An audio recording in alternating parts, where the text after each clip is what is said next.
Amén, hermanos.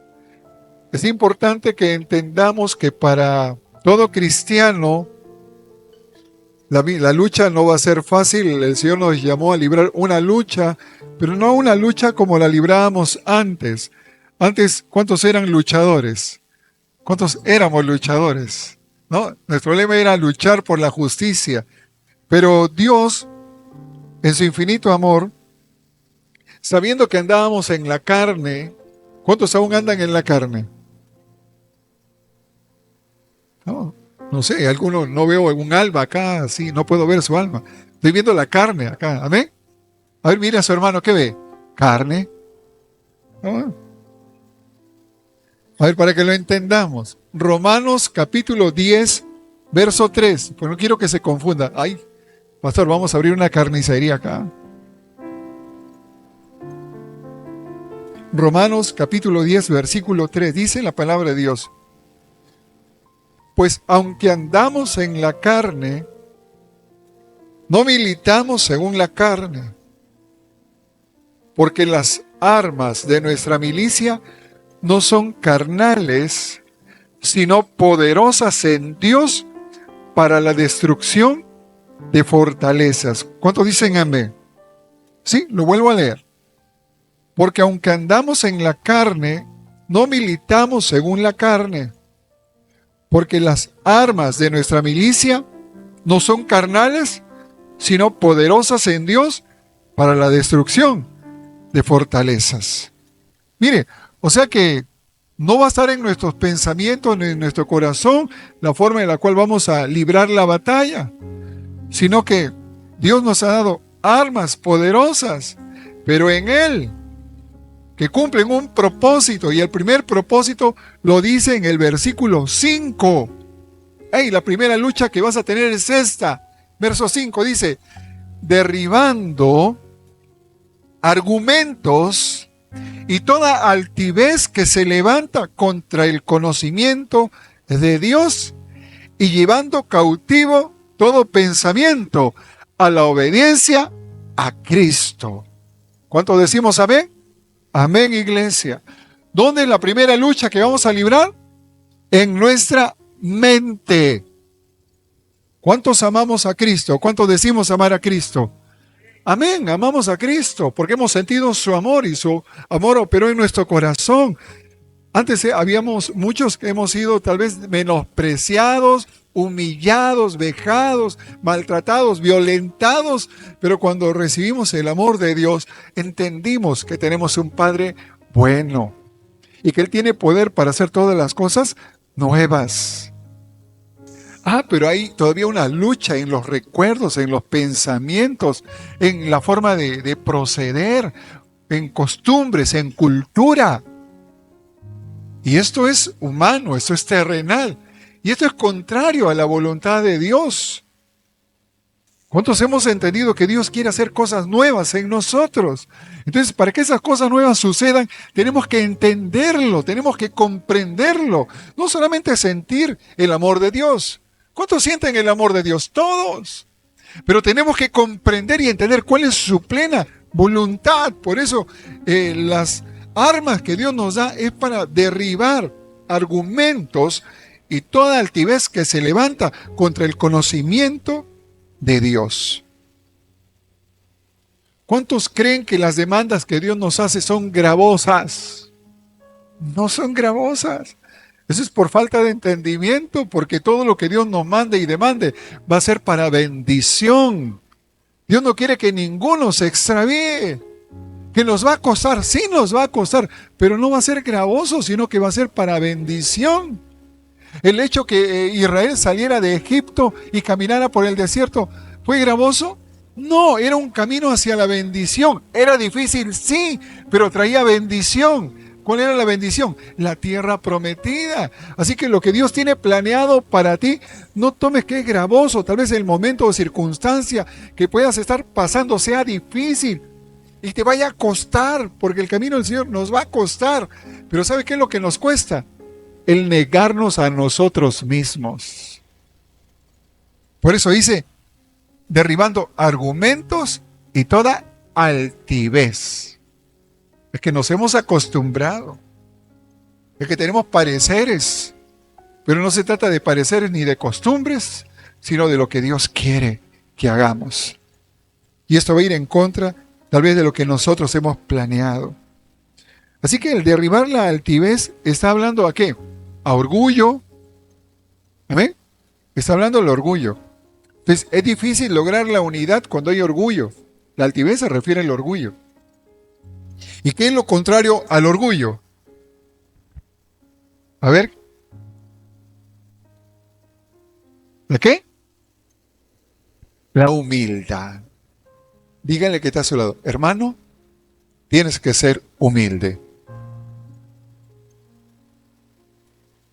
En Romanos capítulo 12, verso 16, la palabra de Dios dice, Romanos 12, verso 16, dice así: unánimes entre vosotros, no altivos, sino asociándoos con los humildes.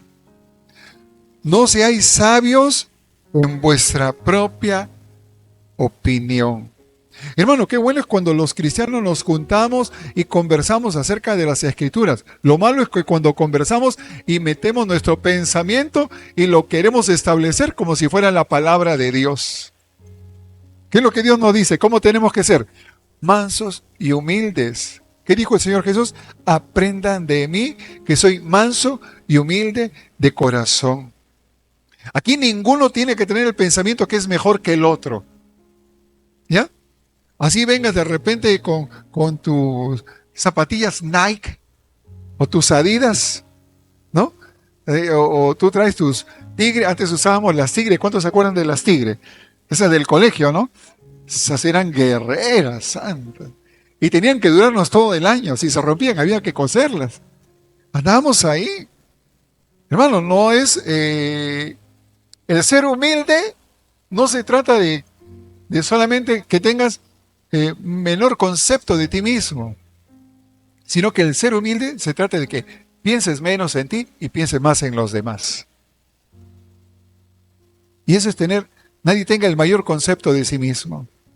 Por eso es que muchas oraciones no son respondidas, porque todos decimos: Señor, dame, bendíceme, prospérame, dame y dame.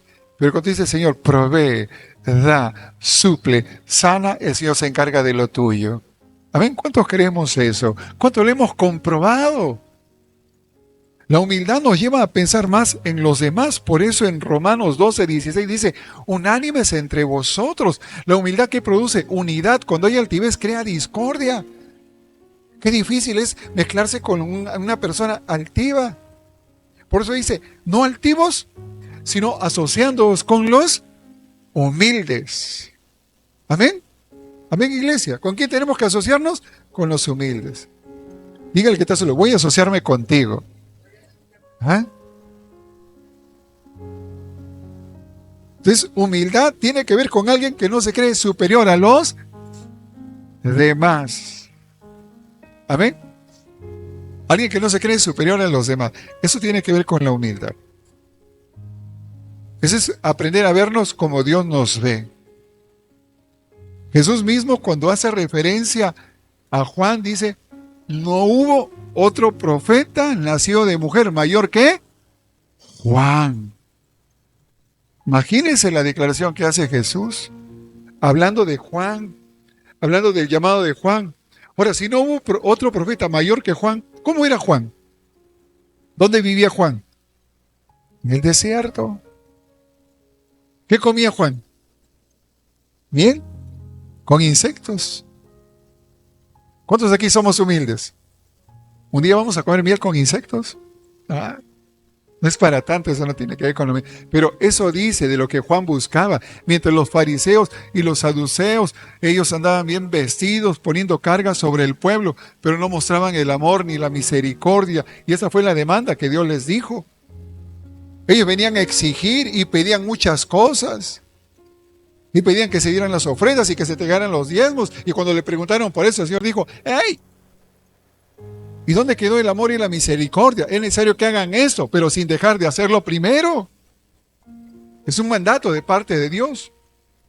Y en la humildad reconocemos que de Dios dependemos. Todo, toda nuestra vida, todo, todo. Todo depende de Dios. ¿Cómo podemos esperar crecer espiritualmente si estamos atrapados en nuestro propio orgullo? Hermanos, son tiempos difíciles. Hace poco yo escuchaba comentarios.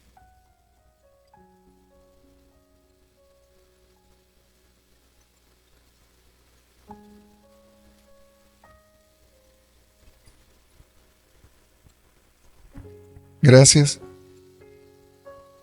Y hay revelación en estos tiempos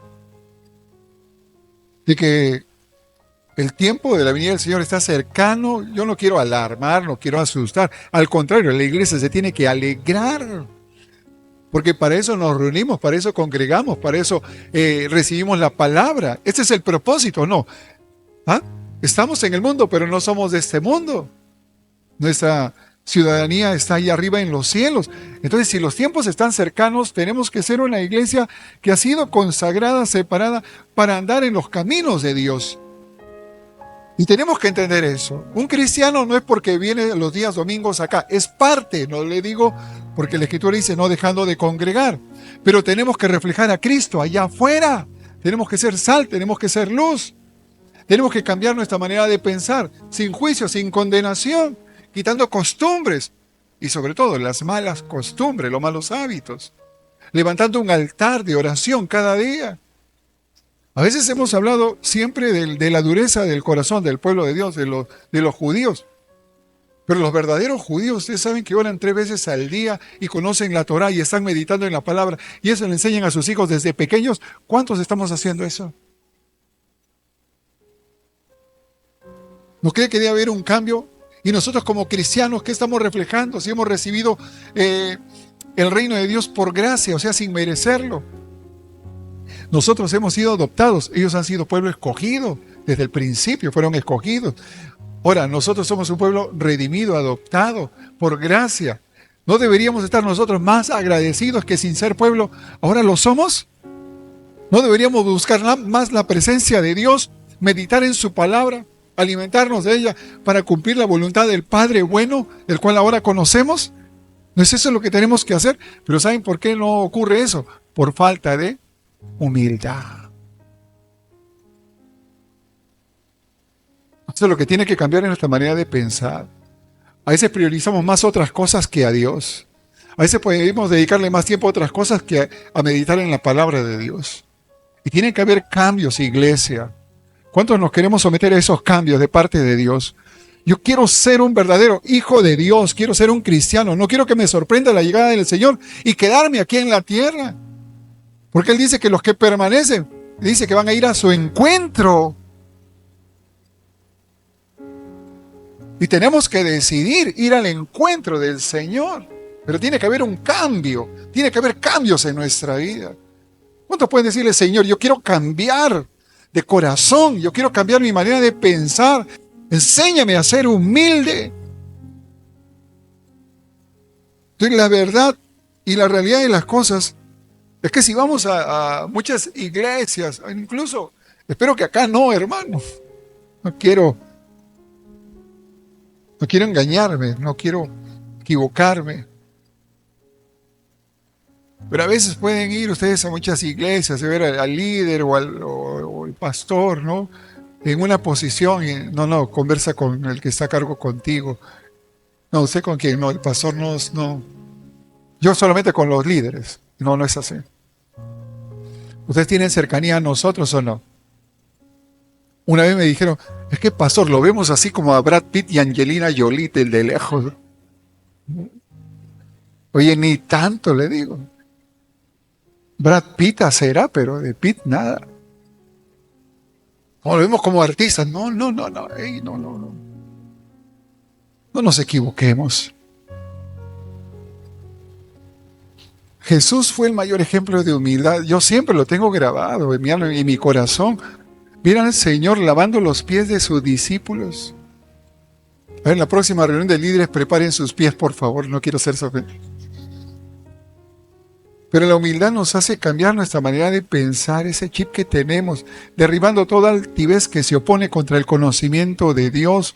Yo quiero conocerte, Señor, quiero meterme en tus planes, revélame a mi corazón, porque tú que me conoces, sabes que yo lo voy a poner por obra, no me voy a detener, nada me va a impedir servirte.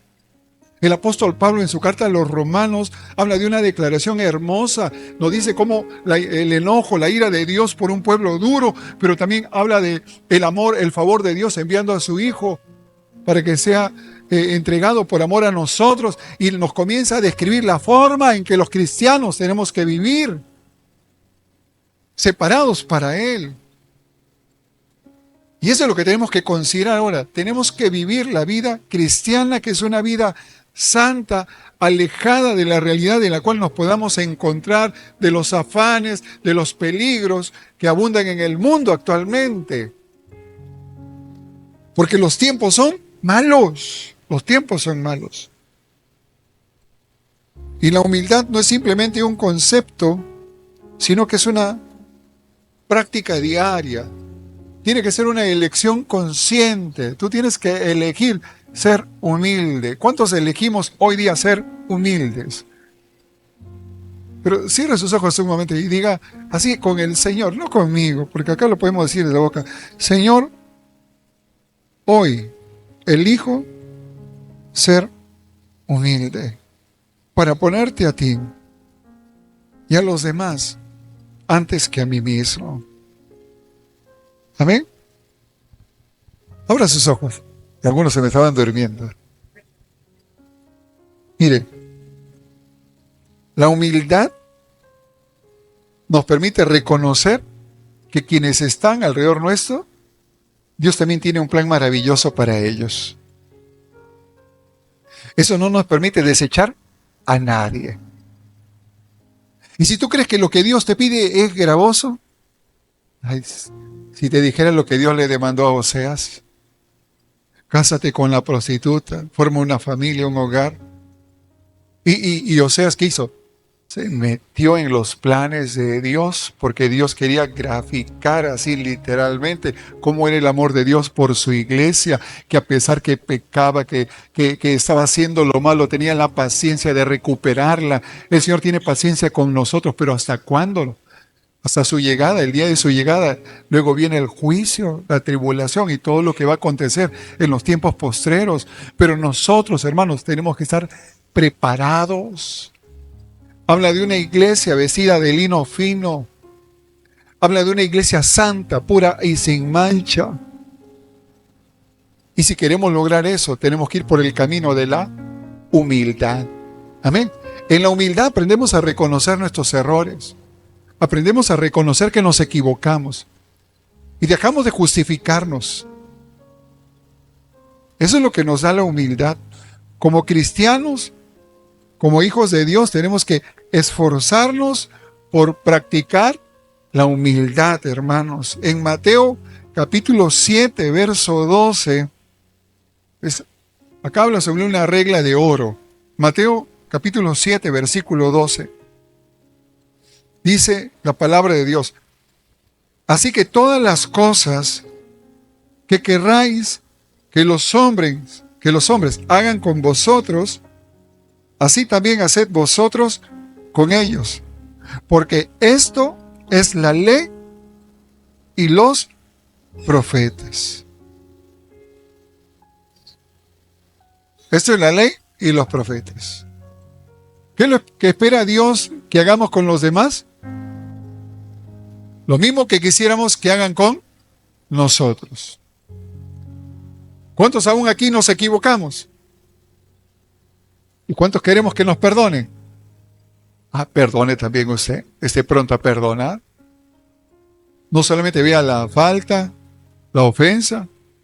Aprenda a ver con misericordia, con perdón. Pero también sea pronto para reconocer sus errores y pronto también para pedir perdón. Es la única manera en la cual vamos a seguir creciendo espiritualmente. La altivez, el orgullo, es un gran impedimento para seguir avanzando.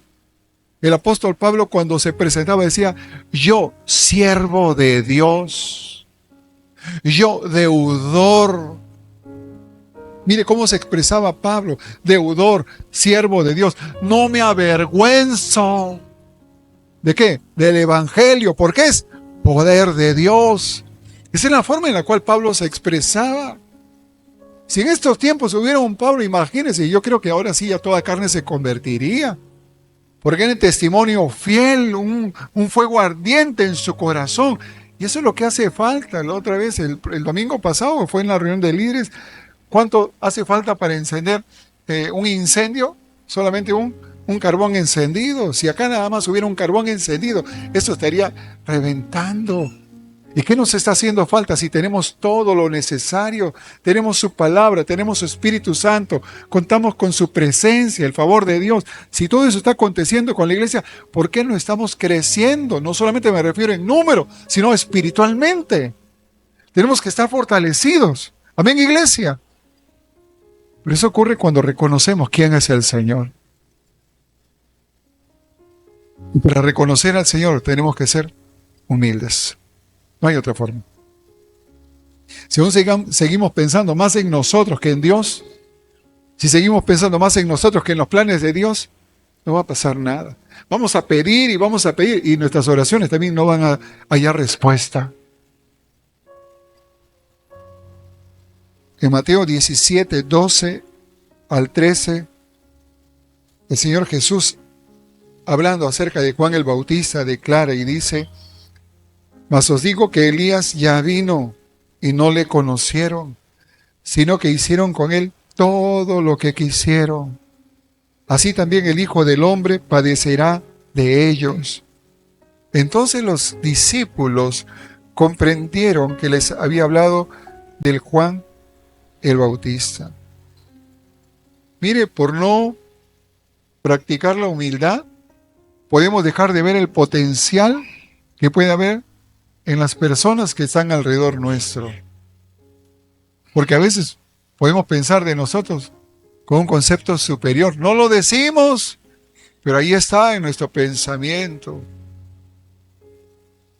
Y no somos de ayuda para que ellos crezcan.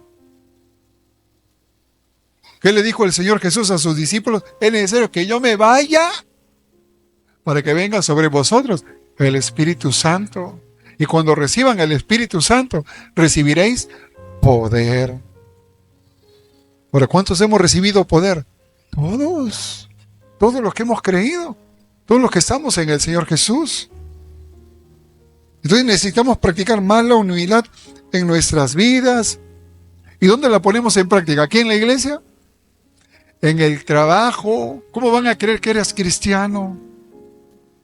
¿En tu vecindario ya saben que eres cristiano? ¿O no? ¿En tu hogar eres cristiano? ¿Eres humilde?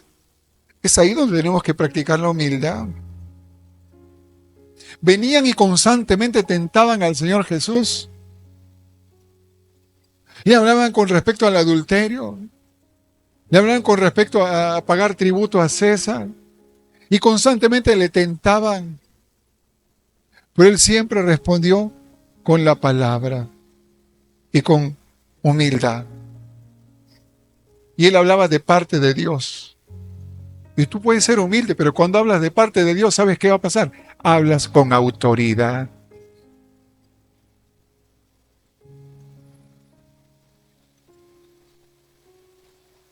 Recuerda que Jesús fue duro con los fariseos, a ellos les dio duro. Pero a los discípulos aparte les hablaba claramente las cosas como eran. Porque los fariseos exigían lo que no practicaban y el Señor Jesús quería formar el corazón de sus discípulos para que en ellos primeramente opere la misericordia y la verdad, ambas de la mano. La misericordia acompañada de la verdad, porque si la misericordia no va con la verdad, ¿sabe qué va a ocurrir? Nos vamos a volver humanistas y podemos pecar. Porque a la verdad nos damos cuenta, como dice la Escritura, a la luz, las obras de los hombres son vistas. A la luz de la palabra, tus obras son vistas. Si estás haciendo lo correcto o estás haciendo lo incorrecto. Así que nosotros como cristianos, ¿Qué creen que podemos esperar si nos mantenemos orgullosos y soberbios delante de Dios?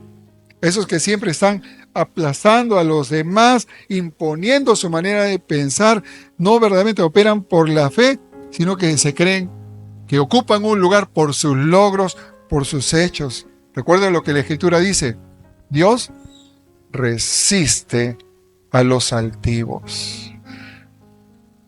Porque algunos no dan más pasos de fe por temor al compromiso. Mire, el Señor no te va a pedir nada que te vaya a ser gravoso. Todo lo que el Señor te va a pedir va a ser de bendición. Aun cuando tú siembras en la iglesia. Aun cuando tú siembras en la iglesia. Tu siembra se va a multiplicar para ti. Porque ¿dónde estás sembrando? En buena tierra. Amén. Amén, iglesia. Estamos, no sé por qué cuando siembra, como que todos se me quedan callados. Ay, todo estaba bonito de que habla de siembra. ¿Cuántos me acompañaron a sembrar hoy día en la mañana? A ver, levanten su mano los que estaban ahí conmigo sembrando. Ahí está. Ahí está mi jardinero también que riega lo que yo siembro. Entonces necesitamos practicar la humildad, que es la que agrada a Dios, y no esa humildad hipócrita que no edifica y que más bien destruye. Que aparentamos ser humildes, pero por dentro estamos llenos de orgullo, de soberbia, y eso crea discordia y malos entendidos. Así que preste atención en lo que la Escritura dice con respecto a ello. Segunda de Corintios, capítulo 12, versos 7 al 9.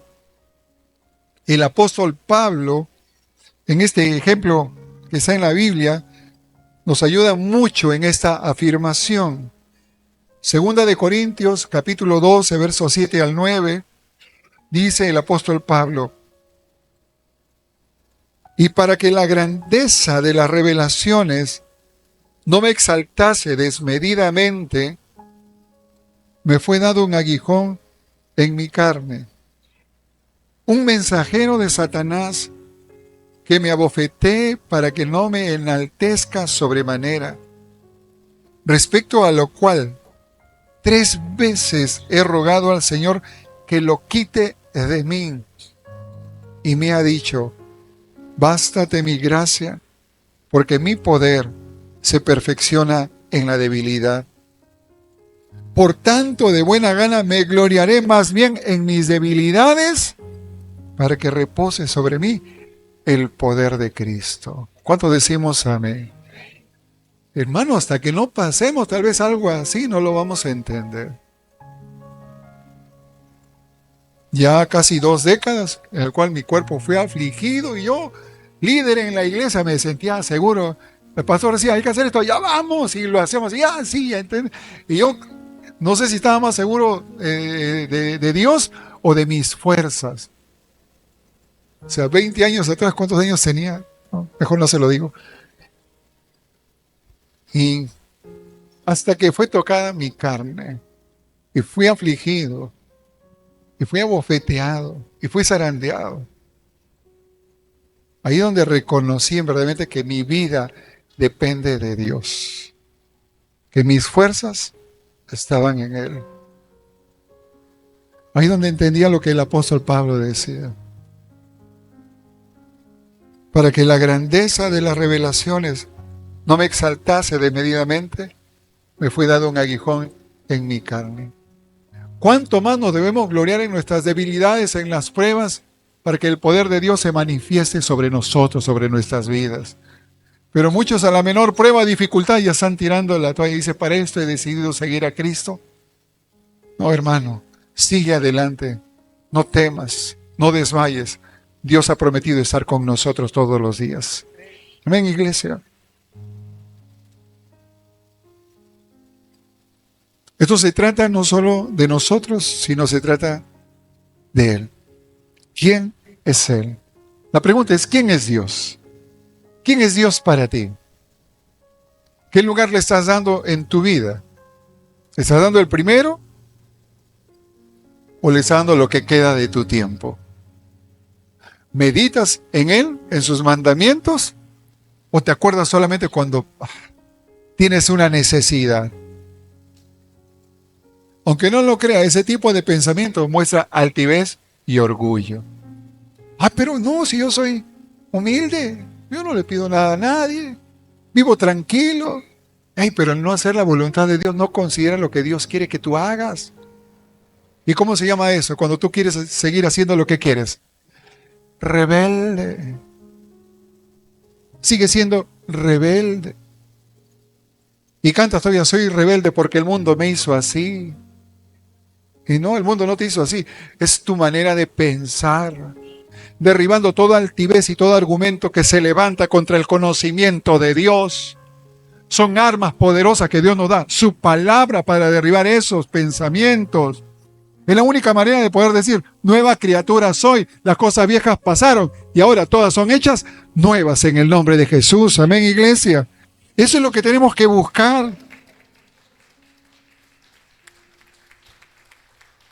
Santiago capítulo 4, versos 6 y 7. Nos conviene ser humildes, hermano. Santiago 4, versos 6 y 7 dice, pero Él da mayor gracia.